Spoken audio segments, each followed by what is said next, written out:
The Range Rover Evoque in red. Let's get behind the wheel and I'll tell you a little bit more about this car. Before you go for your test drive, it's always worth getting acclimatised with the car you're thinking about buying.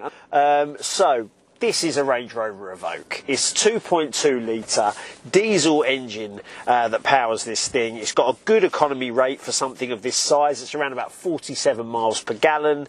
And as you'd expect, it's going to be pretty nice on the inside. There's no hard plastic to be found. It's all a nice textured material all the way round with a Meridian sound system, and we've got the infotainment system here. That is touch screen, which makes things that little bit more prestige, I think. We've got satellite navigation there, as you would expect, and the nice sort of rotary controller there to flick through the gears. When we flick into reverse, we've got a reverse camera there that's beeping away at me. But this one has got £3,200 worth of factory fitted extras. So some of them include the 20-inch alloy wheels on the outside. On the inside, it's got an ebony leather trim all the way through, as well as got a pan roof here with the electric blind.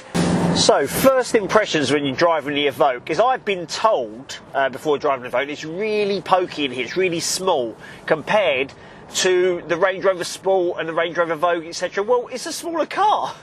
So I don't really understand why people are being so critical about the size of it. And I'm really liking the dials in front of me. I've got a digital dial in front of me there for the petrol and my speed. And then I've got the rev counter and the speedo either side of that as well. It's not completely digitalised, but this is a 64 plate. And it's only got around about 17,000 miles on the clock. I was worried because it was a smaller Range Rover, you're going to feel every lump and bump, but it negotiates them very well. It's very smooth, the steering is light, exactly what you want from an SUV. One here at Trade Price Cars, as I mentioned, it's got loads of extras on it, but it's red. It stands out from the crowd. Now, there's a lot of people out there who'll be like, as if you buy that in red.